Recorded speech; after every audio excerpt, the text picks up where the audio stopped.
This is Mr. Impact Wrestling himself, Moose, and you're listening to the Irish Whip. Hookers? Hookers and Coke? Hookers and Coke, man. You're the only pro wrestler I know that wants to do this shit in the morning. Yeti, you're a f***ing moron. Put it this way, I think Sami Callihan might as well just change his name to Invader I 1. want to know why. Like, he can dodge any question. Like, I'll tell anyone that. You can tell me but I'm going to ask specific questions. Promotional consideration paid for by the following. WrestlingNewsSource.com. For all the rest of you yahoos who are out there dilly-dillying, you little wankers, we're actually receiving real wrestling news. This is Brett screwed Brett. Who are you to doubt El Dandy? Because this guy's a serious professional. Brett screwed Brett. Hold 2! Arm bar! Hey, get a nice shot of the brand new Mr. and Mrs. Hunter Hearst Helmsley. I hate you. I hate you. I hate your hat. I hate your t-shirts. I hate your wristbands. I hate your shoes. I hate your music. I hate the C Nation. I hate everything that you stand for. Sodas rule. Yeah, they do. What's up, TIW Mafia? JP here. I'm here with Josh, and we have with us a guy that I've known for since WrestleMania 25, going back 12 years now. A little before then, actually, because he was a guest on the Irish Whip before that as well. But we actually got to meet up down in Houston, and now he's the producer for Reality of Wrestling, and he's done a couple of other small projects in the recent history. So that's Kevin Bernhardt, and I hope I spelled your name right, Kevin. Yeah, you did. Good job. Cool. Look at you. How's it going tonight? Good, man. How you doing? All right. I know you're at the school right now. Yeah. Getting ready to teach a class. What's the name of the school now? So it's Reality Wrestling. Okay. Yeah. I know it used to be like Bookrt T's. Was it Pro Wrestling Academy? Yeah. I still got my picture in front of the building. Yeah, there used to be Pro Wrestling Academy, and I think it was like the exercise something or other we did for like 6 months, and then we just went to Reality Wrestling. I always say, and it's very true, that New England is a huge gateway of people that are gonna break into wrestling and go on. Mm-hmm. And there's very few other schools, other than the one or two great ones in New England, that are on that level. And I think Reality of Wrestling, I think it's you guys, New England Pro Wrestling Academy, and this is in no particular order, by the way, and probably Lance Storm's Academy. Yeah. As like the top 3 schools, period. Yeah, I always if I had $1 million or I had unlimited money and unlimited funds, what I would do if I was going to become a professional wrestler again and I had to do it, I would go to Lance Storm School first before I did anything else, because I would learn my basics. Because it's a 12-week camp. And everybody comes out of there can do perfect arm drags, perfect hip tosses, everything's perfect. Like all their fundamentals are just phenomenal. And then I would go to a secondary school like a Reality Wrestling or New England or somewhere that I could then learn to be a character and learn to like put together full matches, things like that. But Storm School, I hope he opens back up now that he's not doing WWE right now. Right. I hope he's opened back up because the guys that came out of there were phenomenal. Yeah. Well, you guys, I mean, you want an example of somebody that hit those 3 schools and went on, and it's Oni Larkin.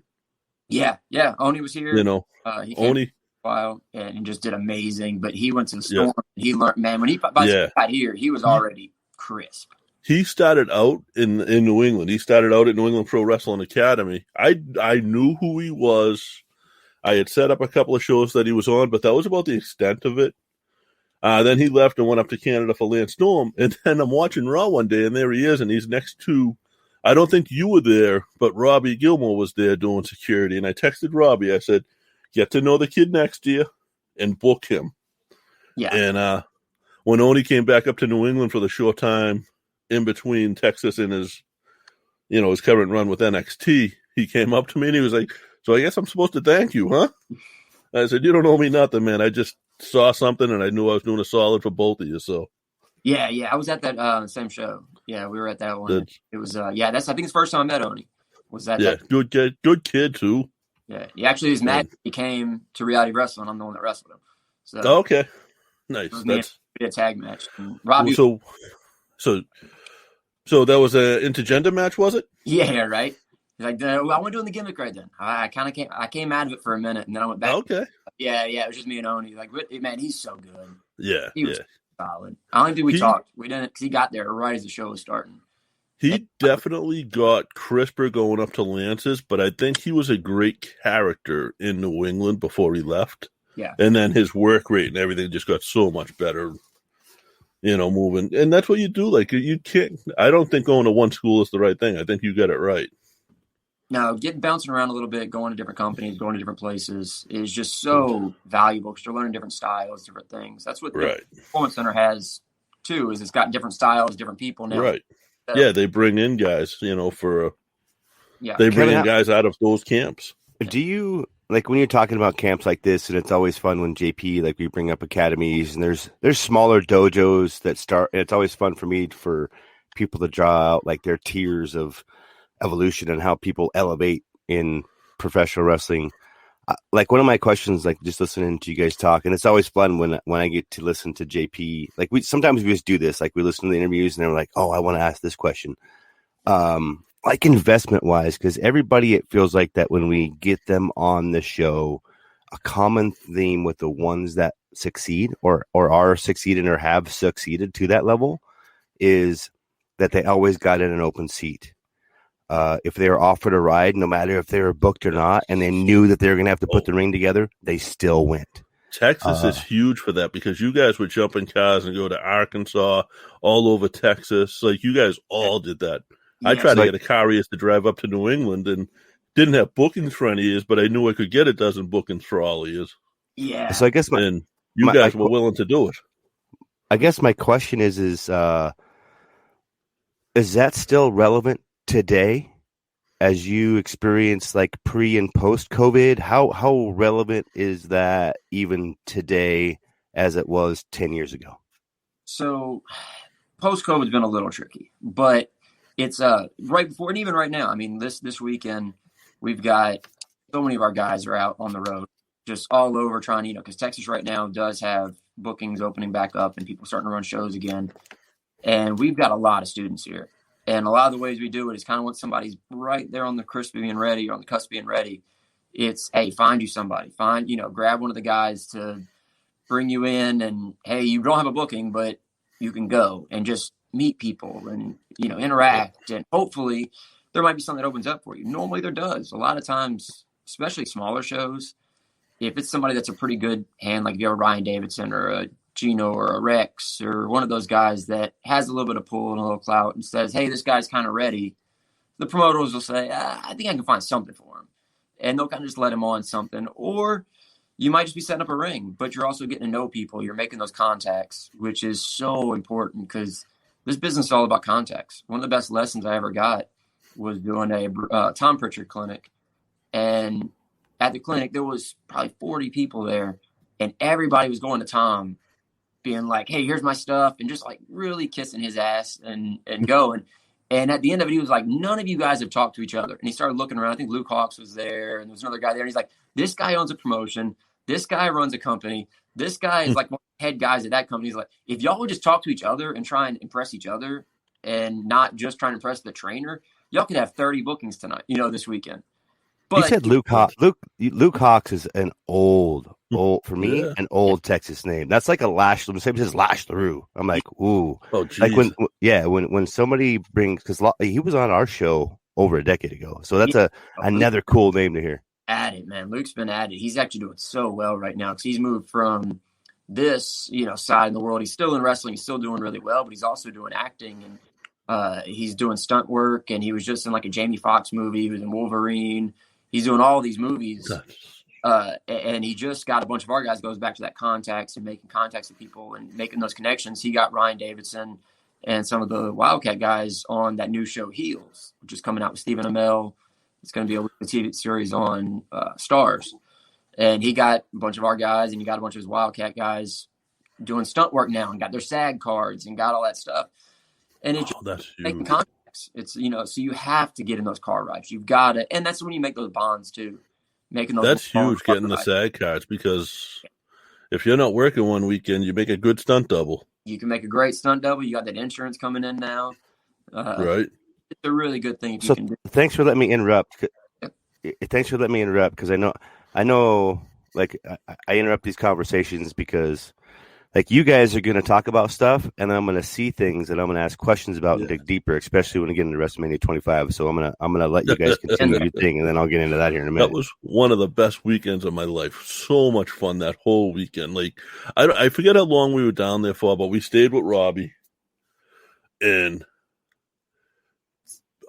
you want a funny story on that no one probably knows? Let's get into it. Is Robbie, if you remember Robbie's house, like you guys all had, to us, like very nice houses. Yeah. Because it was all brand new developments and they were very nice houses. JP lives in Southie. JP lives in Southie, so anything's nice. Easy there, Montana. But we had, so Robbie had an extra bedroom with an extra bed. And then he had an extra, like, I want to say like an extra living room, like a guest living room with a couch. And me and Joe, who I went down there with, Big Joe, had agreed to sort of swap off on the bed. He gets it the first night. My mistake. Mother wakes up and was like, oh, you want to sleep in the bed tonight, right? Yep. Oh, well, I slept in it naked last night, so good luck. So guess who got the couch all weekend? Sorry, brother. But it's still, like, it was, Joe was sober. I drank. So it was a lot easier for me to sleep on the couch than him anyway. Because there was things that were going on that were just funny. Like I think we paid for drive-through food with beer at one point. I can see that happen. Definitely see that being a Texas thing. Yeah, but like there was moments that were just like insane that I didn't ever think I'd be a part of, and that was like you guys letting us in and be a part of like the autograph signing and stuff like that. So, oh yeah, that's right. Had that whole Legends of Wrestling autograph signing right that weekend. Yeah, that was a good weekend. A lot of good stuff. Yeah, that was. Now you had a character at that point because you were in ring talent at that point. Yeah. What was the character you had again? Oh, yeah. All right, don't get canceled. No. There's nothing wrong with it. No, because you didn't do anything offensive with it, honestly. No, it was. I mean, that was the goal. Like, because I've always been very, friendly with this stuff, and so pretty much the way it came about, I'll kind of just give the quick backstory on it. I was just wrestling as myself. I started when I was 13 years old, 2001. Started wrestling, and I was just me, and just going out there. And I'm not a big guy or anything by any means. So I'm a tall, lanky guy. By that time, I had hair down to like here, and I went to go do my first WWE tryout in extra work, and did the tryout, did the extra work, and I just got with Booker maybe 8 months before that, and we go to do the show. I'm thinking, okay, I did pretty well, nothing crazy, had my match. And then afterwards, Booker comes up to me and says, hey, Triple H came up to me today, and he asked if I was one of your students, if I was a student. He told me, yep, it's one of my guys. And he's like, I got this idea for him. And then Book just had a big smile on his face. And I was like, oh, what is it? And I'm all excited. And then Book's like, I'll tell you later. And he's like, I'll tell you at the school later. So I wait like 3 weeks. It keeps going. He keeps saying, like, I'll tell you later. I'll tell you later. It's going to be really good. You're going to love it. And so I'm getting all pumped up, all excited. And I also come from like a very macho, like I was surfing, and then it was like martial arts since I was in kindergarten. I was black, the karate team. So I was coming from a little macho world. And Book sits me down finally, and Charmel's in the room. And he's like, all right, this is what you're going to be doing. You're going to be a cross-dresser. You're going to have one side of your face in makeup. You're going to have one side regular. Your hair is going to be braided. It's like, we're going to all pink. And he was like, you're going to be like new modern Adrian Streets. And he was like, go look up Adrian Streets. So I go from like just all excited to like, what did I just get myself into? And it was one of those things. And I tell people this all the time of you have to take opportunities, you have to run with them. And you have to go with it. And I knew my limitations. I wasn't a big guy. I wasn't going to be some big macho, beat everybody up guy. So I needed something to make me stand out. And I knew that going in. So we start going, we go with it. The first night, AJ Styles is at the first show that I'm doing the gimmick in. So I'm like full makeup. At this point, it started half and half. And then it was like, we did half. And then the Book comes in. He's like, do the other half. So then it's like full drag, full makeup, hair permed up and crazy primed up. It was insane. I'm in a dress. And I'm just like, and I'm going to go out in front of like 2,000 people to packed out show. And I'm just freaking out. So, and right before that, AJ walks in the locker room, sees me, and he's like, "This is Texas." And then he just walks out. And I'm like, what have I got myself into? And then it was his first time coming to reality wrestling. So we do the match, and it went amazing. It was like one of the biggest things afterwards. Like some people came up to Booker afterwards. He's like, "Hey, can we meet the guy that was doing the dress and everything?" And Book was just shocked as I was. He was like, "Wow, this really got over tonight." So it kind of became a featured thing on the show. Like I was doing all the name guys. So anytime a guy like a name would come in, I'd work them. And so it became a really fortunate thing because I don't think I would have gotten those opportunities just being Kevin. But yeah, it was fun. It's a cool, it's funny because I'm going to bring a concept to this is that I continue to watch independent wrestling more and more and more.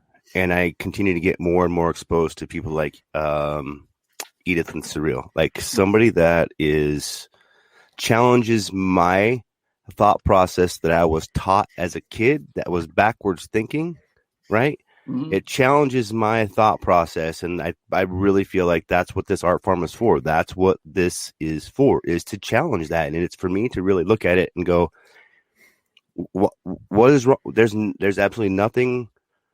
And that's the hardest part. And I'm just going to call it what it is. It's just bigotry that I was raised to, it was gay this, I don't want to say the FAG word. Like it was this is gay, it was all the time. So, even at 45 to watch this next generation come up and be as open-minded and caring and passionate about not just sharing like pro wrestling, but themselves in that art form is tremendous, dude. So I don't think you give yourself enough credit for actually being willing to do that. And I got a lot of help. I will say, like, there was because you get in wrestling at that time, it was a very, very macho. This is 2006, and it was still very macho. It was still very, all the guys that were there were the, in the big times were, it was all the Undertakers and JBLs and this and that. But the thing I got the most credit and the most kind of advice and everything was on Boogeyman was down here. Training, and we had a lot of the names here at the time. It was a lot of the WWE guys, and Boogie kind of sat me down because you could tell when I first was doing it, I was still uncomfortable. Like I was still trying to find it because it's just so out of my personality, and I had to kind of find that and tap into it. And you have to go 100% into it. You can't if you half-ass it. If I would have half-assed it, I would have done the gimmick for a minute. I would have done some matches. It wouldn't have gotten over because I would have half-assed it. And then instead of thinking like, all right, I just won't do a really good job of this and then I can go back to being me, I just wouldn't have been on the card anymore. It would have been failed. So it wouldn't have been like hey, maybe we'll just do something else with it. Because a lot of times you just are gone. So yeah, and you did treat it with care, and you cared about that character. You genuinely did. Like I remember seeing you because we got to go to a couple.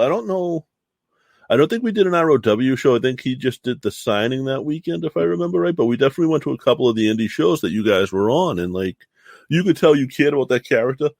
And you could tell the fans, I don't want to say bought into that character, but the fans also cared about that character, whether it was as a baby or as a heel. So yeah, it was really funny because originally it was a heel because we thought, like, hey, it's just the way that was going to be a heel.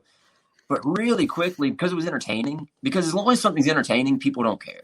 Right. I've come to learn that. If it's entertaining, you're not doing it in a negative or derogatory way, and you're just being entertaining, no matter what your character is, if it's entertaining and you want, they'll buy into it, and they'll enjoy it. I mean, you were listening to the boss before he was the boss, if you think about it. Yeah. Yeah, and he, again, had that same mentality. People don't realize that, like, Triple H and those guys, everybody thinks that it's like body guys because you always hear those stories, but really they want characters and they want people that can be entertaining. And Triple H was a huge Adrian Streets fan. So when he saw somebody and he realized, just like he's doing now with NXT, that, hey, sometimes if somebody's not a big guy, maybe they're a small guy, they're skinny, fat, whatever, they're going to need something to make them different and make them stand out. And a lot of times a good thought out character can do that. And people think Triple H just loves big bodies. And he really doesn't. Like, it's funny that everybody would have thought that for so long, but look at what he's doing with NXT. I mean, it's not just body guys. It's not just – there's people of all shapes, sizes, everything. So it was cool, just like people think William Regal just loves British amateur wrestling and British wrestling, and all he likes is character work. It's he loves August Gray. Yeah. Well, who doesn't? Yeah. You had to bring him up, huh? We've brought up August Gray every episode since. I mean, he's from this area, so. Oh, right on. Nice. Are you do you watch the current product? Do I watch it? I do. Well, I mean, I have to kind of keep up with a little bit, but I don't watch it as much as I should right now. It's just been mostly all it comes down to. I'm doing so much reality wrestling and so many projects that I just don't have time a lot of times to sit and watch the full 3 hours of Raw and 2 hours of SmackDown and this and that. But I do keep up with it. I keep up a lot of times with through YouTube, through DVR, and just kind of like fast forwarding through segments, but kind of trying to keep up as much as I can. Just some update on the projects, and what they're doing. I got one coming in from we have a little chat going on pretty much all of everywhere where we're going out live, which is like YouTube, Facebook. But Mad Dog Matt Kelly wants to know, hey Kevin, what's your favorite match that you produced? And I think that's a pretty good question. I like that. That's a good one. I guess from a historical, from a sentimental, from that kind of standpoint, doing Booker's last match was a big one for me. So I guess kind of he had two last matches. We had the full really last match. It was his last singles match with Rex Andrews. And just we never thought it was going to happen. Like, it was just such a we just did it. We talked about it. And it was like a month, two later, he's like, all right, cool, let's do it. We're going to do it in a month. So it was just really last minute. It's like, all right, so now it's all this hype for it and all this stuff. And it really was on a whim. And just getting to produce that and getting to look at all the screen. I'm sitting there. By this point, Booker's like best friend, father figure kind of stuff. Yeah. So getting to see him do that and do really well on it.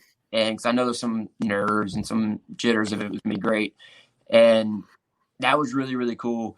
And then he just did one recently, which was fun. But, I mean, it was like a 6-man or 5-on-5, which was a lot of fun. But, again, it didn't quite have the same sentimental value just because it wasn't like that. In this match, he was legit training for and getting ready for, like, can I still do this? And then at the end of that bell when it rang and he's doing great and feeling it, you just have this good moment. Yeah. I think any professional wrestler until they're in the grave can do it. Yeah, it's crazy, man. It's crazy of any level that you want to do it. It's the hardest business to quit, isn't it? It really is. That's why I've always been so impressed. And I don't like putting him over nonstop on podcasts because everybody expects me to just talk about Booker. Because that's no, do it. Because this podcast is going to be titled Kevin Bernhardt from Bookrt T's. It's going to be Kevin Bernhardt, Bookrt T's reality. I'm joking. No, I mean, I get it. But it's one of those things. I've always so impressed with him because he's one of those guys that was able to really see his business for what it was. And he wasn't trying to just live his glory days, do that kind of stuff. He really was like, all right, I did so much that I wanted to do. I'm really happy with my life and happy with the way everything's going. And he still gets to teach wrestling and be around wrestling. So he just doesn't normally have that itch, which is awesome because every other wrestler feels like does. And he just really is in this moment of the only reason he did the Rex match was he was trying to get Rex Andrew a contract, at the time. And is that right? Yeah, that was the reason he did the match. It was, I want Rex to get seen. I know if I do a match with him, it'll be seen by millions of people and WB will watch it. And then at the end of the day, and to Rex's credit, he kind of, after he did it, he got some offers and then he started his own business and it was, I can't do both of these. And Rex really decided, I need to do a family, like he wanted to start a family. He wanted to do all that stuff. So it became that. But I mean, really Booker's only reason for that match was I want to get Rex Andrews noticed because I'm really proud of this kid. And so I'm going to go ahead and do what I said I wasn't going to do and have another match. So yeah, that's normally, and that just goes back to Booker being Booker. He's doing it for the guys. Right. It wasn't for himself. It was for someone else. Yeah. We don't get a lot of guest questions from the chat typically, but we get a couple of rolling in. So I'm going to run through them. Yeah. Who's your favorite wrestler of all time and why? From Elvis Martinez. One of Elvis is a regular too. So. Oh, what's up, Elvis? So favorite wrestler. I'm such a big Sting fan because that's where I started. Like I started in WCW, watching WCW. So Sting was the guy when I got into watching wrestling. So Sting is definitely on that list of greatest of all time. But the greatest of all time, in my mind, no matter what, is Shawn Michaels. So it's Shawn Michaels and Sting are my two. If I'm going to watch anything, that's what I'm watching. You get that Texas relationship down there. Yeah.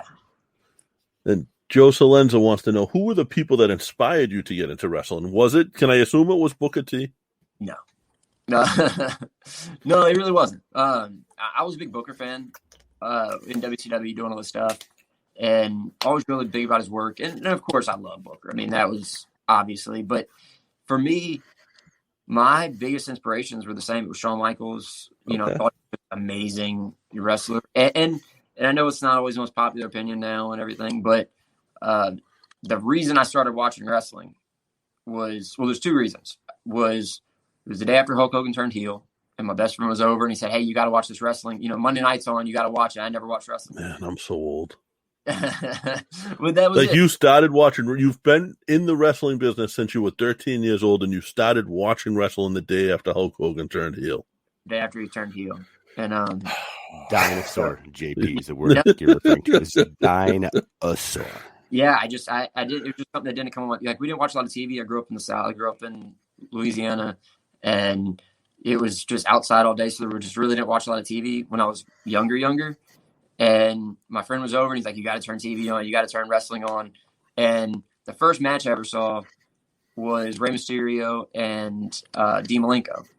That's a good first match to see. Yeah, and I was a martial arts guy. Like, I started when I was in kindergarten. By this point, I was doing it. So to me, wrestling was a real life martial arts, like live action karate fight.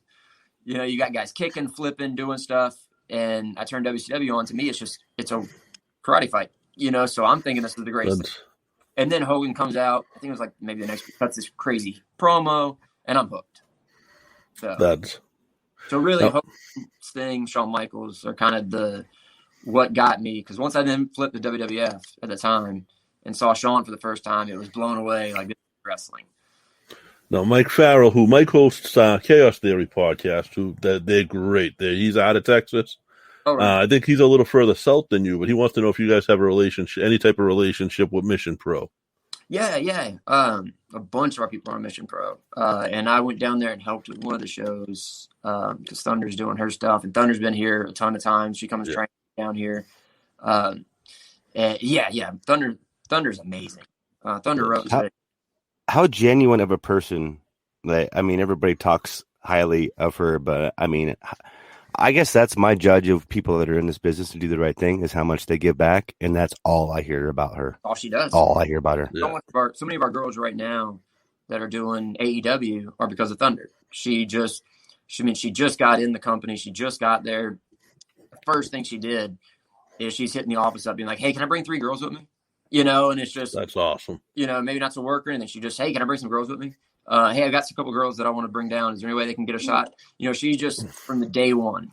And that's what she does. She's just a really good person. Sounds like a Sarah Del Rey. Yeah. You know, you're doing an indie show. If you're doing an independent show, you can kind of do that anytime. I think now if you're getting booked on an AEW like that, now's the best time to do that there, because there's really no fans, but they still have that little front row that's working. So you got somewhere to put them. You got places where they're going to entice the show a little still. Yep. You got places to put them. You got stuff you can do. And they have so many spots on that AEW Dark. Yeah. And now AEW, is it Evolution or Revolution? Evolate. I can't remember what it's called. But anyways, the other AEW Dark show, and they've got so many spots. So it's a great way for them to test people out. So it's been great. And the Thunder, from the day I met her, she was just the nicest person in the world, and just genuine, gives you a big hug and wants to talk about you and figure out how your day's going, and one of those kind of people. Now, Nick Haddix and his 2 sons want to know, what's the one match that you could watch over and over again? And I've watched it over and over again. And I know it's controversial on people's list of like, it's great, it's awful. It's the Shawn Michaels Bret Hart Iron Man match. I thought you were going to pick the same one as me. Yeah. And I saw it WrestleMania weekend. Yeah. And it was Shawn and Taker. Yeah. Yeah, that one too. Those are 2. I know so I used to go to sleep at night a lot of times, and I'd put that match on because I've seen it so many times that I could kind of go to sleep to it. Because I used to sleep with my TV on when I was a kid. And then it got to the point of, I knew the match. I've been able to do it. So do you remember Gustavo Mendoza when you were down here? Yes. Yeah, I remember Gustavo. So me, Gustavo, and Robbie used to do that match like as we used to like warm up kind of stuff. So we would actually like do the first like half of that match just by memorization, and because it was their match too. So yeah, that'd be the match. I've seen that match probably 100 times. But I'm going to answer this one for you. Bobby D. Robert DeMore wants to know if you ever wrestled in Boston. I don't think you ever did you? I haven't been to Boston. I wanted so hard to get you guys up here. I've been up north. I've been all around, but I've never done Boston.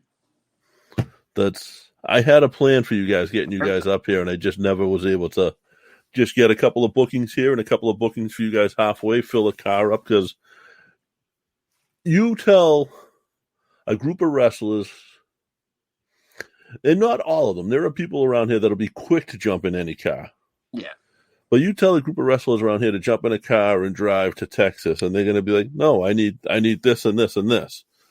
If I had said that to you back then, you would have been like, sure, I'm going to load up Gustavo, Robbie, and whoever else you can put in that car. Everyone splits gas, and you all get your paydays once you're up here. You get enough bookings, and it pays for itself. Yeah, and that goes to a lot of guys who make it, who don't, and there's different groups of guys and mentality. But I will say, and I'm not crapping on anyone because some of my friends are up here. Yeah, but and there's guys that I've met everywhere around the country that will do that. One of the things with Texas wrestlers, I will say though, and the ones that are making it and doing really well, is Texas is big, and you have to drive a lot. So it's already you're very used to jumping in and driving 6, 7, 8 hours pretty regularly. And not getting out of the state yet. Because it's like, oh, it's Texas company, so you take a booking, and then afterwards you realize, oh man, this is 8 hours away. So it's kind of just one of those, you were a little more used to some of those drives, but also it's just a mentality of certain groups. And I know there's certain groups in New York, there's certain groups in Florida, it's always that, but our is always big of, just going and working. Because if you worked for Booker at that time and now, like, you're expected to work. You're expected, like, put in some hours. It's not like come to the gym when you can afford it or when you want to. It's, hey, you're going to be here 2 or 3 days a week. You're going to be grinding for those 2 or 3 days. And because of that, a lot of the guys that are here are very dedicated. So they're willing to say, most of them get jobs just so they can wrestle. Like, they get jobs because, like, they'll find a job and it says, like, hey, you got to work weekends. Well, I can't work weekends because I have shows. Or, hey, I got this good paying job they want to offer me, but I can't, but I have to work every night. It's like, well, I got to practice at night. So then they'll find another job that they can work days. So no one to be able to. I was just going to say, like, I can't do weekends, and I also can't do Tuesdays or Thursday nights. It's rough, man. But, that's one of the things we tell people, right, when they sign up to the school or sign up. We're like, hey, realize that, like, don't go find yourself a job where if you move all the way down here, and we got people that do it. They move all the way down here, and then they take a job where they have to work every night. I'm like, well, why are you here? Because you can't train. So, no, I have a question for you, and I want to go back a little bit. Yeah, go ahead. Before you ask this question, do we need to pay bills today, or is that later? Yeah, we will in a minute. Okay, just wanted to make sure. Just no, I'm doing Kevin's job right now, so go ahead. Now, you had said, and that I thought of this then, and I just didn't ask it. And I don't, like, you went to a great school. Like, I'll say this: I've been in a lot of wrestling schools. I've been in a lot of buildings, and none of them had a full, like, World's Gym type of setup in them, except for Booker's. Yeah. Like, you guys had all the exercise equipment you wanted. You had access to, there was enough pieces for you all to be working out at the same time. And it was incredible. Like, I took pictures and showed some of the schools here and be like, why aren't you doing this? But did you consider, because I know Shawn Michaels is at the school down there with Rudy for a little while. Mm-hmm. Did you consider that before going to Booker's, and what made you go to Reality Wrestling over that? So, I started originally, there was so kind of the way I got in and started was I was doing martial arts, like I said, and we had a competition team that traveled around and did all the we did little stuff in flea markets and this and that, trying to get people to sign up for karate and to show them what karate is and break boards and do this kind of stuff. And I did one at a wrestling show. And so I got to be in a wrestling ring and do it. And I went and talked to the promoter and was just like, hey, how do you do this? And he told me about it and this and that. And he wanted to get some really young guys started. So they were like, there was like 4 of us that were really young. He's like, by the time you're 18, you'll kind of already have a leg up and be able to do stuff. So I started at a school that was behind the original school. It was a restaurant. And then behind it was the storage unit. and the ring could legit just fit in the storage unit. And that was like how I started. So started from the one end, and then Sean only really ran that school for about a year and a half, and then I went to Rudy Boy. Yeah. And who did great. Like I'm good friends with Rudy. You know. Rudy, yeah, I like Rudy a lot. Yeah, no, Rudy's a great guy. And then it would have been 2005 that we heard an ad on the radio. One of my friends did, and it was like Bookrt T's school grand opening, this and that. And I'd actually already wrestled at Rudy's company. Okay. Cool, but I'd done some shows with Rudy, and because he was running the TIW events and stuff like that. And at that point, like, he kind of not doing as much with the school. I mean, he's still like running the school, everything, but it was just, again, a ring, a setup. I had already had that. I had a ring and set up somewhere at my, 10 minutes from my house. So when Booker, a commercial aired for Booker's school, was going to grand opening that weekend or whatever, we jumped in the car. We called, I got a phone call, actually. I take that back. I got a phone call from one of the guys. He was like, hey, we've got a tryout tonight at Bookrt T's school at 7:00. And I'm like out at the beach. And I'm just like, and it's like probably 4:00 at this point. We live an hour from Houston. And so he's like, come pick me up and we're going to drive there. So the guy didn't have a car. So he's like, come pick me up. We're leaving at 7, or we're leaving at 6 to be there at 7 for a tryout. I didn't know Bookrt had a school yet because it hasn't opened yet. It was the opening weekend. So that's kind of how it was all whirlwind. It was very, it was, and I always tell people your friends or who's going to, like, who you're around is going to dictate a lot of where you go in life and what, because I'll tell you straight up that, so we went and did the tryout. Bookrt kicked a lot of people out because he didn't want old people like that have had their own stories and been around forever and already set in their ways. And it's like, there was a lot of guys there that had been around Texas wrestling forever. And I say older, but they were like 30, So, I mean, it was like old people, but it was like guys that had been around for 10 years and already kind of made it or done some little work. And Bookrt wanted young, hungry guys that weren't set in their own old ways and didn't have their old stories and bring their old negativity towards wrestling. He wanted a young group of guys. And we did the tryout. He said, right, you guys are good. I'll train you. And then he brought us in the office and he's like, hey, it's going to be $1,000 down. It's going to be, $250 a month, what the old prices were. And it was just one of these kind of shocks. And I'm thinking to myself, like, because the two friends that I went with don't have any money, and I didn't have much money. And so I just said, like, okay, well, I guess we're not doing this. Like, that was my mindset. I was like, as we were leaving, I was like, man, that was fun. This really sucks. I wish I could have done it, but like, I know we're not doing this. So I just kind of was like, thank you, Booker. Appreciate it. Yada, yada, yada.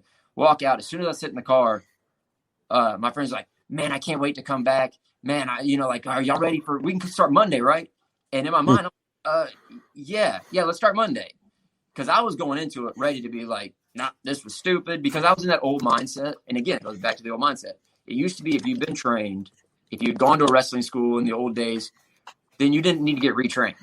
Like, you can go to another school and just kind of wrestle, or you can go to other shows and do it. You didn't have to go and like retrain. And that was just the old mentality. And it was bad mentality, because the way I got taught it the other way is college. If you go to Harvard and go for 2 years and then you want to go to Yale, you still have to pay for Yale. Right. You don't, just because you can't say like, well, I graduated Harvard, I should be able to come here for 2 more years and get more training and more lessons. So it doesn't work that way. But we do. I'm going to take a quick break right here, guys. Today's podcast is presented by Podgo. Podgo is the easiest way for you to monetize your podcast. Provide a podcast with a flat rate for ad space, so you always know how much you're going to get. You include an ad from Podgo. Apply today, become a member, and immediately be connected with advertisers that fit your audience. That's podgo.co at podgo.co. And be sure to add our podcast, The Irish Whip, in the How Did You Hear About Podgo section of the application. All right. So now, you made a big jump. Like you said, there was a brief period when you went from the Kevin character to being, Kevin Bernhardt, or just Kevin again. How come the change? Was it just to do something different? Yeah, it was just kind of one of those. I was doing it for a while. I was doing the Kelly gimmick for a long time, and I just kind of felt stale in it. and it was doing really well. And a little bit was just like I was trying. It kind of just morphed, and it was a very gradual thing. Like it was just because I was going all out with everything. It was like super over the top makeup. It was, all these outfits, all this stuff. And then I would go do some indie shows, and they were like, hey, because we do some town, they're like, hey, can you tone it down? Or hey, can you do this or that? For certain companies and different things. So I would do a little, not do quite as many, ha-ha spots, grabbing butts, this and that, Right. They just want you to wrestle. They want to, I'm like, it's fine. I can wrestle too, so I'd do that. And then I kind of started just getting some more regular gear, but I still had all the pink. I still did all that stuff. So even when I was just I was still Kelly Kevin, as name value, but it was like I started toning down certain things. The more we started doing TV kind of tapings or things, it was like, all right, well, this station might not want over the top, stuff. So I kind of would gauge it depending on where I was at and kind of wanted. So, I'd still on the weekends, if I was doing some show that was doing well, I'd go full out, and there'd be other ones where I knew we were doing Sunday morning TV taping for some little small towns. It's like, all right, they're not going to want, full drag queen, makeup and everything. So it's like, all right, just kind of be more of Kevin. So it's kind of just shifted around. No. Yeah. And you jumped from that did you go right from that into doing the production end of things? Yeah. And was that always a passion? It was always something that I did. I never thought it was something I was going to do. When I was in school and growing up, when I would do an indie show, I'd try and have somebody film the match, and I would just make a highlight video so I could show my friends or put it on Facebook or MySpace or whatever it may be. And I would do that. And then eventually we weren't doing much of any because Bookrt just didn't know internet and this and that and how to do all that stuff. So there was like nothing for a long time. It was really frustrating for the wrestlers because we'd be doing all these huge shows and nobody'd hear about them. Other people in the business, or in that little bubble because we weren't putting stuff on Facebook or MySpace or we didn't have a good website. And so I'd ask Bookrt if I could, but everything was filmed. We filmed everything, but it was just nothing was going out. And, we'd watch it for our own use so we could home study and things like that. Yeah. So I asked Bookrt one day, hey, we don't have any commercials for these events. Can I film you just saying, hey, this is Bookrt T coming to blah, blah, blah, blah, blah this Saturday, whatever. So I did that, put those together, and he liked them. And then slowly, and then I was like, hey, can I put together a highlight video for the next upcoming show? And I would do that. And then it kind of just snowballed, kind of slow. I say snowballed. It very slowly, gradually went from there and doing that for a couple of years. And then eventually things were rough and we weren't doing great because we kind of refocused. Bookrt left WWE. He went to TNA for a while. He moved to California for a little while, do some acting stuff. He was just burnt out about wrestling and still doing TNA, but and I kind of he put a little trust in me to just help out with things while he was gone. And things were going a little slower and we had talked about shutting down. It was like, hey, things aren't graduating the way we wanted to and getting as big as we want. And I asked him, I was like, okay, can we do something to try something else? Because we haven't done like full episodes. We've never tried to do like a YouTube series or anything. Like, let's try this and see if it works. If not, then yes, we can close up shop and go somewhere, try something else. And it kicked off. As soon as we did one, it really blew up and started doing really well. And the shows were awful. Like, this is my first time editing shows. So I go back and look at them now and they're just the worst. But you're your own worst critic. You're always going to be your own worst critic too. Actually, but it was bad. No. But we did that. And then it got bigger and bigger. And then we started doing TV. We got the local TV production. I think it was the Cube first, which is a local channel here in Houston. Yeah. And then we went to the CW network and started getting local affiliates there. And it was when we were doing the CW that I was still wrestling, but at this point too, I was also agenting. So I was helping put together the matches for people. I was helping guys with the times. I was calling the camera guys and then I'm also putting together my match and having to do my matches and put together my stuff. And I'm just running just raw and I'm thin and I'm just stretched out everywhere. And me and Bookrt eventually sat and talked one night and he could just see I was just getting burnt out. And he was like, look, you need to make a decision. Like, do you want to be a wrestler? And you can, you might make, you could do it. He's like, he was very honest with me. Like, this is also, guys are still, this is 2010, 2012, 2013. So it's before AEW where like the smaller guys are really making it. And even in WWE, a lot of the guys are still a little bigger. But even at that, like I was a good worker and a good wrestler, and I was an entertainer. But I mean, I did my tryouts. I was very fortunate to get to do a lot of stuff like that, and I didn't get picked up. And I could have done it for another 5, 6, 7 years of really trying, and maybe who knows what would have happened. And Book was like, or you can really focus on production. You can do that till you're 70. You know, like you can be in this role for a long time. And he was like, it's really up to you. And I kind of sat and thought about it and decided long-term path, career, production. And now here you are, you know, how many years later, and you just produced. How much of it did you produce of what's going to be on A&E? I'm going to tease it before we tell them what it is, but you got something coming up on A&E. I help more with, getting location stuff, being it. I think I got some cameo work on it of being on some of the shots and stuff and things like that through Bookr's stuff, because I helped with Bookr's documentary that's coming on A&E, and then also the Hidden Treasures stuff for A&E. Oh, so they're going to do it Book is going to be one of the biographies they're doing too. I didn't know that. I knew it was going to be one of the Hidden Treasures. Yeah, he's got one of the Hidden Treasures. He's on a lot of the Hidden Treasure stuff, which we helped out with. I think that's the cool part for me is like pro wrestling. If you think about it, for us is old, right? Like the JP's talking about when you started watching wrestling as opposed to when we started watching wrestling. Yeah, is. Hulk Hogan was still wearing yellow tights and had the belt when I started, for the record. Right? There was no color now. It was just black and white. There was like a clicker too. It actually clicked, right? Yeah. So you started. That's the difference. Is there was no clicker. You watched it on cable. I didn't have cable. Mine was a rabbit ear antennas when I started watching. That's age it like that. Start getting old. Start feeling. I am. So how much you're talking about producing in the production? It's that's a high stress job, right? I mean, that's just kind of a high stress thing. You're always planning, right? Is there anything in your life that you don't plan? Like, is that your escape? Like, I want to go to vacation and I don't want to plan shit, so you plan it for me. Just tell me what to do. Yeah. Which is funny because I'm not a planner. Like in my natural just life, I wasn't before this. Now you have to be planning everything and doing stuff. But no,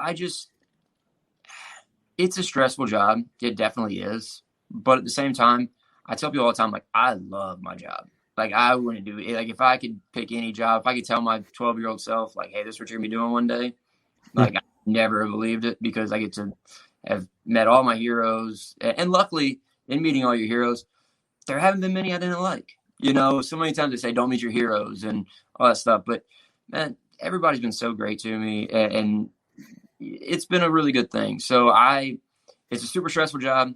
It's a lot of work. It's a lot of long nights.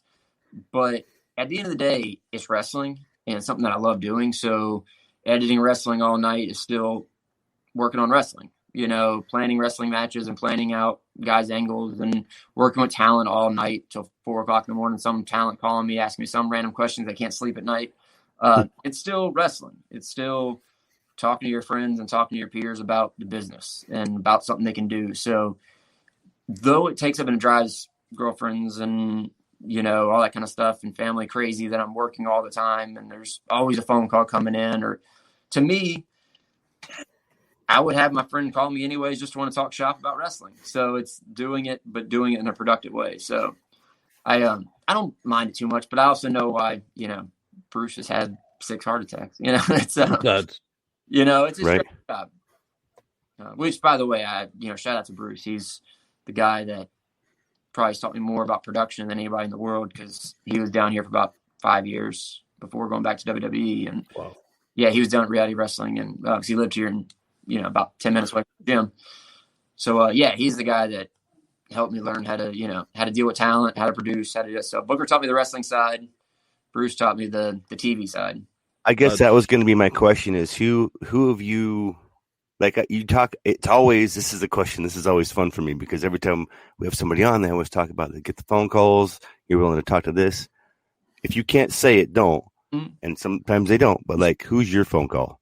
Like, who are you calling? Bruce or Booker. Those are my two. And I will say again, I'll give him credit, even though it's a little harder right now because that man never sleeps anymore. Right. Never seen anybody that works harder than Pritchard, but just has more hours and having to go. But somehow, for the grace or whatever, like if I call him or if I send him a text, I'll normally get a text back being like 20 minutes, and then 20 minutes later I'll get a call. He's got to get out of whatever he's doing or do whatever. But he's been my lifeline for just hey, I don't know what to do about this, or hey, I've got what do you think about this, or especially more before going back to full-time WWE. Like now, I just out of respect and everything, I really try not to bug him because I'm like, that dude is nonstop between the podcast and the events and everything else he's got to deal with, and just he's dealing with a million pieces of talent. So Booker's always going to be my go-to. I talk to him like 3 or 4 times a day normally. Just something small, but that's kind of my guys from a personal standpoint, not name kind of people. Ryan Davidson is a guy that's down here that is always kind of my. He's my, hey, I need like real advice. Like right. I might be overthinking this, or I need somebody to tell me like, am I being ridiculous or whatever? And like, will always be straight with me. He's that guy for me. Just that's what we use the podcast for. Yeah. That's for real. No, the reason I asked that is because I think that's one of the most valuable things right now is like if you don't have a mentor, I mean, find yourself one, like make some goals. And I guess the other question is like, have you picked yours yet? Do you have a protege? Have you grabbed one? Have you like hand selected that next one that you're passing this stuff on to? Yeah.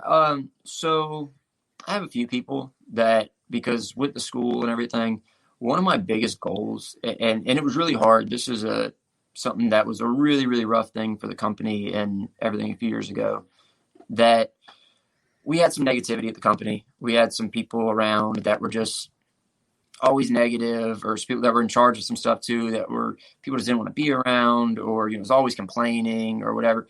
So we had a really big shakeup a few years back to where it was, some of these guys have been friends of mine for 10 years, and I kind of had to be the one to call and, hey, look, we either need you to be on this side of it or we need you to leave, and if it can't change your attitude in certain ways, like I'm going to have to ask you to leave. And a lot of guys had to leave because we try and keep reality wrestling a very positive place and a very family place, and like have everybody together because we're all going through this, we're all working hard. And we want people to succeed. Like when one of the guys, if you see on reality wrestling, if you see any of the guys on social media, like everybody's hyping up other people. Like most people, when you see their social media, it's like about them. It's all about what they're doing and this everything. If you go to Mysterious Q's social media, you're going to see a bunch of stuff on Will All Day doing his first AEW show this weekend. And it's going to be, man, I'm so proud of this guy, this and that and blah, and that's kind of how we try and do things here. Because wrestling's hard enough as it is. You don't need a lot of just negative and bad vibes. So my goal in all of this, and I've told students here, normally it's once they're kind of like actual students, like not just started training, because there's too many of those to really get connected to, because they might be gone in a month. But the ones that like really start going, I mean, I'm open 24 hours a day for these guys. They call me for everything. They sit down. If they want to sit down and talk for 5 hours at the gym and go over their personal lives, I'll sit and talk to them, and because I want people to succeed. That's my goal. What percentage of your best friends, and obviously you're going to have best friends from before wrestling, but what percentage of your best friends, like your actual, like everydays, because I know who a few of them are, and you've named a few of them already. Like how many of them came out of wrestling? All of them. Now, I mean, I've got like 2 friends that I've got, of course you got friends that you don't really talk to that much, but you went to high school with or this or that. But I mean, the people that I talk to daily, the people that I was in Rex Andrews' wedding last week, was one of his groomsmen. I was in Gustavo's wedding. See, that's what I'm thinking of when I was down there and you guys were all inseparable. It was, and it's a big group. And you, Robbie, Yule, I think was the big kid's name. Yeah, Yule. He's still, Remedy now, right? Isn't he Remedy or something? Yeah. Gustavo, Mysterious Q, I think, had just started up. Yeah, I know. I saw Mysterious Q down there, and it's funny because about a month ago I saw his poster on I saw his face on a poster up here. Yeah, somewhere in the Northeast. Yeah, he's doing great. And that's the thing. I mean, we really do. And now you probably add 20 more people to that list of people that I, really try and make a connection with and try and, you guys can, or at least back then, you guys could drink. We put some down. We definitely, but again, that was part of, we're bonding. Yes, it was yes, absolutely. Around, we're all getting a little older now, and not partying quite as hard, but we try. And it's not saying from the partying side, but we also encourage, and this is one of the things that, like the students here, some of my best friends and people that I have lifelong connections with are the guys that I started my training with, but I went through a bulk of my training with, and I was kind of at the same level as them, because there's always the guys that were above you that you looked up to, but you weren't like hanging out with them on the weekends and stuff like that. So I tell my students now, and Bookrt students here, there's so much of, look, guys, these are the guys you're going to go through this stuff with. Like, y'all should go out together. Y'all should go to the movie together. Y'all need to like call each other and, try and, because y'all have to go through this together. And if you want to make it, you need a group. You need a core group of guys. So but drinking was part of it. And that's the thing is, like, because you guys all worked hard, because that weekend, I'm going to run through it. Yeah. We had to break down the ring at the school because it was rented out for the Ring of Honor show that was upstairs from where the Legends thing was running. So we had to break that down, set that up, do security at the Legends show, fix the ring upstairs when it broke when Eddie Edwards, diehard, broke it during the Ring of Honor show. It took a Boston guy to break the Texas ring. Like there was a lot, and then break the ring down at the end and set it back up at the school. There was a lot going on in, that short period of time. And that was, and then there was the after party. That was every, and the thing is that goes back to the hard work kind of thing and the team building. And look, it's same with like military. I've always heard that kind of stuff of when you go through some shit with some people, you military? Josh is. Former Marine, yes, sir. There you go. My brother's a Marine, or former Marine. So, yeah. Well, I guess once a Marine, always a Marine, but it just changes you. It changes you in a way that you can't describe, and that's, I just appreciate it because you respect the freedom that you get and the freedom that you can lose in an instant. It's true, man. And so true. By the way, Kevin, I'm going to throw the invitation out there now. Mm. We're redoing WrestleMania 25 next year. I'll be there. So we'll be down there.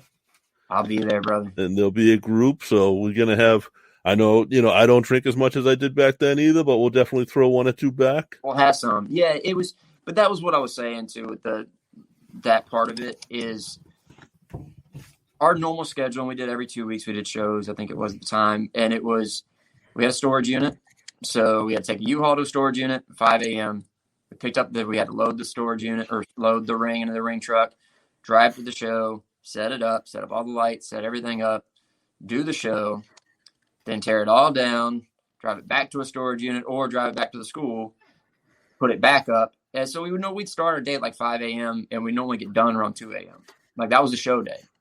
And, that was with wrestling and everything else. And then it was, all right, let's go grab a drink after this because then we're tired. Like everybody's beating, but you have these moments with these people where you're just like, you're dragging and it's hard and you're exhausted and you're miserable sometimes. Or you have a bad match or whatever may happen. So you have these moments with these people, especially the ones that decide they're going to do that. Because some people would scatter off or do something, and you also made a bigger bond with people that were willing to do it because you kind of, I don't say resented, but you were like, man, I can't believe that guy didn't show back up. Like it was so the guys that were really in there together, you did have a very tight bond with because you went through some hard nights and some long drives. And when you do that a lot, you make bonds. And that's what this business should be about. I think that's the cool part. And JP, before we spin the wheel, we had this conversation the other night. It's like you think of where like a John Moxley, Roman Reigns, Seth Rollins are at right now, as opposed to where they started. And those guys did some. They did some rides. They did some hours. They did a lot of stuff to get to where they were just able to be where they're at now. So yeah, that grind is amazing. And man, just everything, the dedication, even that you put into it, everything that you do for reality wrestling. I get the chance to watch it on Fight. Like, it's one of those things on Fight that it's free, so go watch it. Like, literally go watch reality wrestling. It's another one of those Texas alternatives that I call them that I forget about because I'm stuck in the Northeast so much. All mine's like always my. You're in the damn Midwest. I'm not. It's not Midwest. I'm in Montana. How is that Midwest? That is like almost Canada. I suck at geography. But like Josh's problem is Josh is stuck watching wrestling on a screen all the time because there's nothing up there for shows. Nothing. Yeah, nothing. That's rough, man. Yeah, and we're all stuck in our bubbles. We had that conversation last night at the gym of we don't realize too like how small our bubbles are sometimes, and we get really thinking like we're getting noticed or thinking like all these people see you, but you don't realize that like the Northeast has their stuff they watch, the South has its stuff they watch. Even today when everything's global, you still because that's who your friends are on social media as well. So like, and you see what your friends post a lot. So if most of your friends are wrestlers at this kind of world and they're sharing all that stuff, algorithms with social media and stuff like that's what's going to pop up on your page. So we do kind of get trapped in our own bubble sometimes. Now, we have a couple of things that we have to do. I want to make I want you to stay with us because I want the last thing we do is for you to put over all your stuff, the Twitter, Facebook, and dates and all that. Guys, Josh, are we starting that next week? Thursdays? Yes, sir. So next week, instead of Fridays, it's going to be Thursdays. It's not Free Fig Friday. It's Free Fig Day from here on out. And that's going to be at 7:05. And then starting at 8:05, it's XFL Extreme. And that's going to be a brand new podcast hosted by me and Josh. All about the XFL and probably football in general. Knowing us, we're going to spew off. I'll have to talk about the Patriots and how I hate Tom Brady right now. I love him right now. I love Tom Brady because you hate him. I love Tom Brady. It will be mostly about the XFL and the news coming up with that. You'll be able to find that in all the same places you find this. It'll be out on Wrestling News Source. It'll be on. We'll be on XFL Newsroom. Yeah, we'll be on XFL Newsroom. Be on Full Press Coverage. Also available, I think, on Wrestling News Source. And yes, like we just have global guys lined up. I have guys that have been in the Canadian Football League. I have scouts that actually work in the NFL. They're going to help us out. So it's going to be a good time, and it's something that we kind of put on hold to take a break and really focus on this during the COVID era. We got it exactly where we want it, which is within a 20-minute conversation. Yeah, it's just us having a good time with really cool people, Kevin, and like we got this stuff to do. I appreciate you being part of this and our announcement and hanging out with us. But JP, let's take care of our stuff so we can talk shop here. 50 names on the wheel right now. Wow. 50 names? 50 names. I'm shuffling them up. You guys, I already shuffled them a little. I'm going to shuffle them a little more. Hey, when did you share the screen yet? Yes. I can't. How come I can't see it? Hang on. It's on the screen. Oh, I got you. I'm just blind. Okay. It's that big yellow wheel in the middle of the screen there. Oh, there it is with all the names on it. Sorry, my bad. Let me make my screen bigger. There it is. Hang on one second. Kevin, so you don't know. What we do every week is people that retweet, we pin a tweet every week, and it's a picture of an action figure. People retweet that and leave a comment, and we give away the figure. Nice. We give them away we haven't given away any AEW figs because I'm too selfish in that manner. It's Sorry. I know. I don't care. I don't give a I'm a collector. I don't care. They suffocate in the plastic. That's where they belong. Suffocated. Action figures belong in the plastic. It's funny. Before I collected figures, I used to tease you, telling you to let them breathe, and now I'm like, nope. Hey, I was going to ask you. Mine are open. What do I do with this thing now? What's that? It's that big Iconics, like 18 by 500 picture that I bought. Oh, I forgot to shut the music off. It's more valuable now, JP. That's the answer. I know. That's a nice piece. You're a piece. I didn't retweet this week. This is going to land on Ted the Sock. No, it's not. Oh, you're going to. Oh, JP. Oh, JP. You win again, JP. You win again, JP. Is that 2 weeks in a row for them? No, that's Australia though. That's that's a good bill. That's a good bill to Australia. Yeah, this is my week, so thank God we make millions of dollars while we do this podcast, so we can afford to send action figures to Australia. Nah, they're good guys though. So now, Kevin, where can people find you? What's coming up for dates? I mean, I know you just produce ROW at that point. Is that your main? Yeah, your home main thing. I do some freelance work here and there every once in a while. Like I've got Title Match Wrestling, which is really great. How he runs it. Yeah. So I do a lot of his stuff too, just because he's been over here at Reality Wrestling for years, and his name's Telly. He's just the man. He does so much wrestling. He puts out some great stuff on YouTube. Yeah, he puts out amazing stuff. So I'm actually doing one of his events for Hurricane Pro. I think it's on the May 1st. Okay. So producing that one, but our next event is going to be actually this Sunday on our YouTube page, Reality Wrestling YouTube page. It's going to be a live stream. It's going to be an all-day thing. So it starts at 1 p.m. our time, Central Time.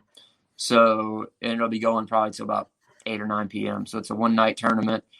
A lot of people. We got a lot of people. Luckily, so many of our people right now are doing AEW. So it's going to be a lot of people from AEW and coming in, and a lot of the guys doing dark and extra and this and that. No, but it's really good talent. And the Gino Medinas, who's down at MLW now, started here, and so it's gonna be a really good show. It'll be streaming live, so it'll be a live thing. We're taking donations. Bookrt T's got the Bookrt T Fights for Kids Foundation. Yes. So gives out scholarships, backpacks, books, all that stuff to students here in the Houston area. So we'll be raising money for that this week. It'll be Sunday. That's been going on for a long time too, because that's what the Legends of Wrestling was for. Yep, that's what that was for. Yep. Because here's a Booker. When we got back to Boston, I get a message saying, "Hey, Booker said he owes you guys a check." I said, "What do you mean? Like, I do a charity show. It's a charity show. You donate that money, because that's a good thing." And like, I understand why Booker does that because of where he came from. Yeah. That's why we've been podcasting and doing this for 15 years, JP, is because we don't take that stuff. Right. Yeah. No, but you got to do right by people. You got to care of people. You got to do right by people, and you got to give back. If you're doing it yourself, you're gonna be miserable. So you got to do this, to give back. You got to help some people out along the way. So that's the part of the Fight for the Kids Foundation, and so we'll be doing those events. We've got some announcements coming up, which I can't talk about quite yet. But I mean, I kind of put it out there. But we're gonna be doing some baseball stadium shows. Nice. Yeah. So we hooked up with those are always fun. Yeah, it's gonna be really good. We've got a AAA league here in Houston, and so we're gonna be doing stuff with them coming up in June, and then every few months. Because again, COVID, you got to start spreading people out. You got to start trying to find bigger things, and so we worked out a good deal with them. You guys are better at baseball down there than you are at football, so that's a good thing. Yeah, we'll be all right. But you can find me at Kevin Bernhardt. I'm on Facebook. That's where I'm at mostly, Facebook and Twitter. I do some Instagram, but mostly Twitter and Facebook. Just look up Kevin Bernhardt and you'll find me. But yeah, that's been my biggest. And of course, like you said, we got the WWE Treasure show and then the documentary coming up.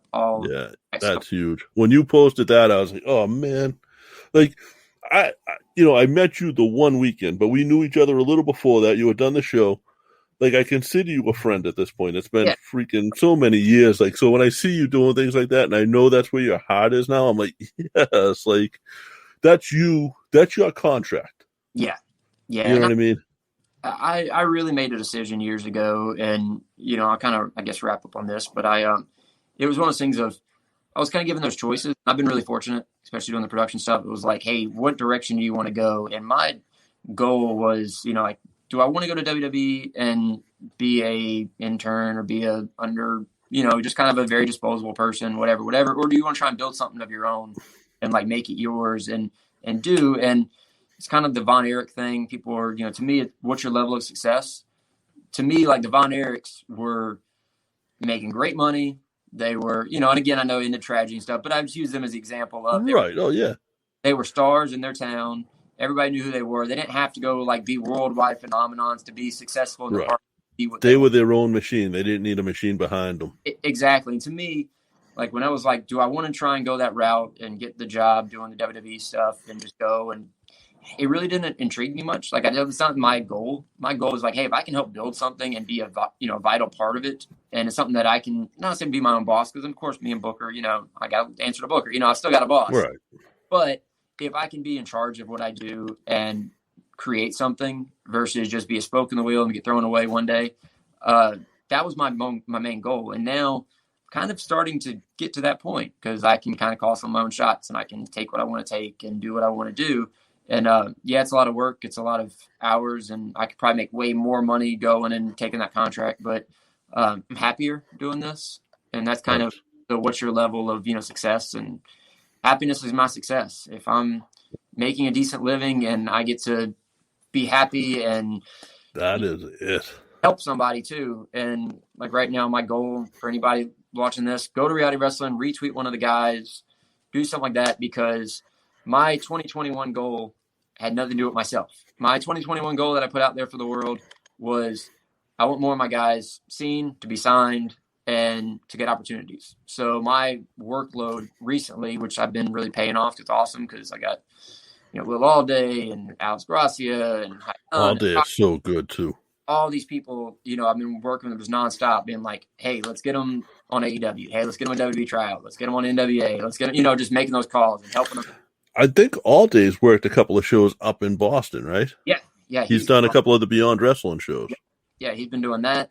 He just did his AEW debut last week. He did the other tapings this week. He's just been killing it. He's been all over. I'm going to say this, and I'll put this out there to you. You guys have anyone that you think either one needs exposure, two has anything to put out there, or three just needs practice talking to people? We're not going to trash anything. You know what I mean? I'll get them on here. Yeah, send them our way. Also, Mike Farrell, who asked the question earlier, he hosts Chaos Theory podcast. They're awesome, and he's out of that Texas area, so he's local with you guys. Yeah. But Kevin, thank you. Honestly, WrestleMania 25 was one of the best weekends of my life. I had so much fun that weekend. I don't remember what I did last weekend. So I remember that entire weekend. Awesome. So my goal is for WrestleMania 2022 for you not to remember shit. Yeah. No, that's in the works. But seriously, anything you guys have to publicize, we will go on and we will retweet a lot of you guys over the next couple of days. So just let us know. And thank you. I know your class is waiting. What's class tonight? Yeah, we got class tonight. They're in there. I got actually Ryan Davidson hadn't been, because he's been filming the show. He got back yesterday, so he's back there teaching right now class. So I'm going to go back there and help him out. All right. What's the class again? So we do class Monday, Friday. We have Reality Wrestling, just training new guys, and we've got tonight is a beginner's class. Okay. Cool. The new kids. So Monday, Friday is beginner's class. Tuesday, Thursday is advanced wrestlers. So beginner's ring's like the night off, though, isn't it? Yeah, beginner ring. They're just doing roll. You just tell them all to buy Tylenol because they're all going to have headaches in the morning. For tomorrow. So if it's anything like boot camp, you guys are making them sweat and hate each other right now. They're sweating back there. Their ribs are going to be sore and their heads are going to be sore tomorrow. But tell me I'm wrong. Exactly. Perfect. So, Kevin, thank you so much, man. Thank you. I will talk to you later. I appreciate it. Have a good one. Bye. Guys, Kevin Bernhardt, check them. Reality Wrestling is honestly a great product. I don't put stuff out there I don't honestly enjoy. And those guys down there are all, seriously. Do you know all the talents walking by him, just messing with him right now, just making faces. I was hoping if we held him late, Booker would walk on. I know. It's I could tell. I don't have my phone, but I was like, "You're up to something." He was getting a little fidgety, and I was like, "No." I was trying to watch the time for him because I knew he had the class, but I knew, guys, seriously, check him out. But this XFL thing that we're doing is going to be something special. It's going to be something.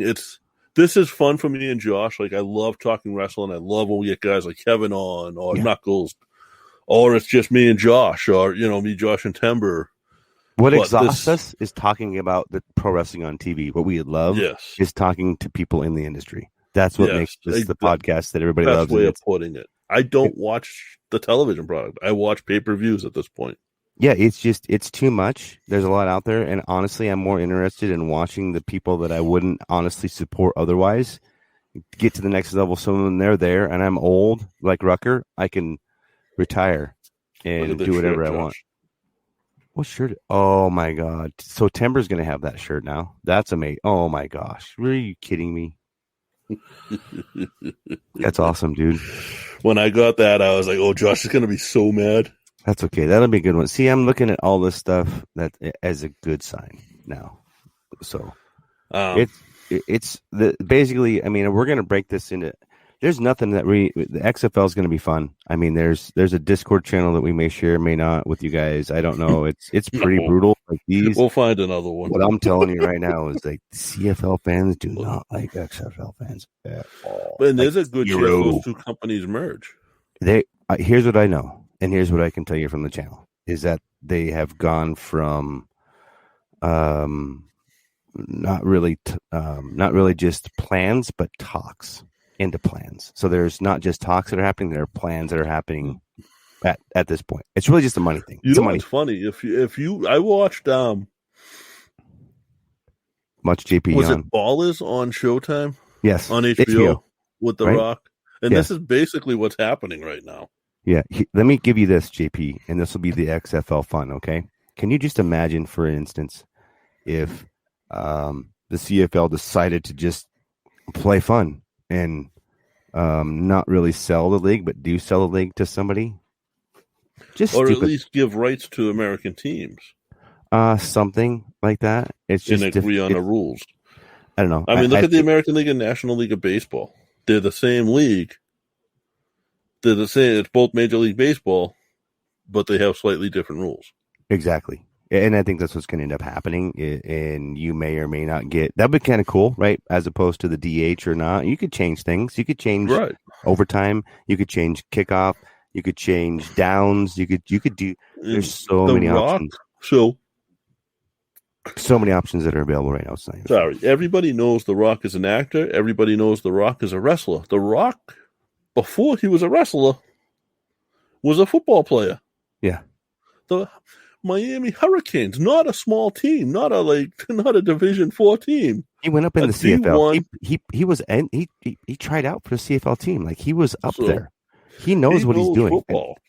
It's funny for me to watch these individuals that are a lot of times in these Discord channels that you can see spend down their here entire day in there, dude. It's at XFL Extreme, at XFL XTREME. That's the Twitter for the XFL show that we'll be doing. We'll have graphics. We'll have information out there. Just follow us at 3 Irish Boys. It'll be up. We're looking to have a lot of fun. We already have 2 guests lined up. I don't want to say the names here right now, but we've got some guests lined up. And we've got some other bigger ones that are kind of in the line right now. But like anything, this is us. You know, people know who we are outside of. Does one of the guest names rhyme with the cock? No, it does not. The lock? No. I didn't realize what I was saying when I put the C in front.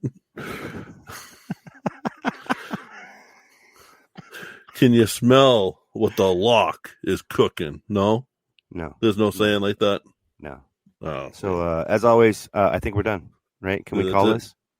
That's it. Yeah, we ran a little over tonight, but that was just such a good conversation with Kevin, and like we spent 45 minutes on him as a wrestler, and he's done more as a producer than he has as a wrestler. So I know. I wanted to make sure we hit on that.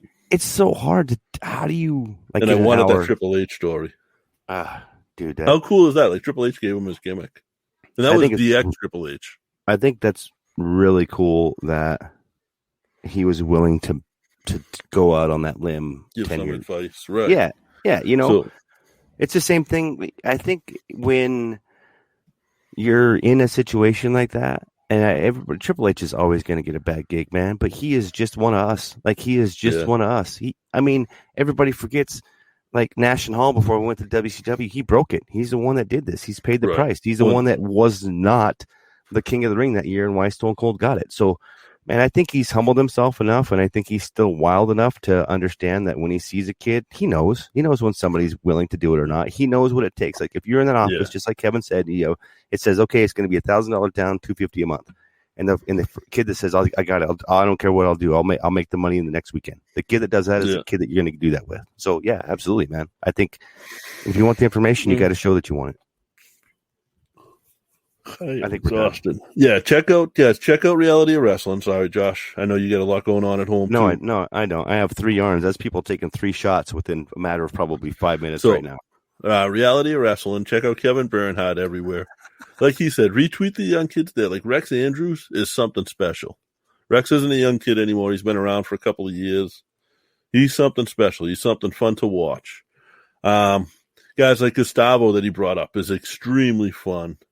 So just check them out, and if you see something that you like, retweet it. Like, and that's not just Reality of Wrestling; that's all of these guys because they all need that. That's it. That includes us. We appreciate that you guys all retweet us every week. That's part of the reason we do that. So, Josh, no, thanks again, man. It's always fun hanging out, especially with Kevin, and Booker's always been kind of in the back with us, no matter what we've done or where it's at. It's he's a grace in hand in a lot of things, and it's pretty cool to see him continue to be successful and pass on that knowledge and integrity to the next generation. And next week, remember, guys, Thursday, that'll go out. We'll send a tweet out, too, to remind people, but Thursday, 7:05. Be fun.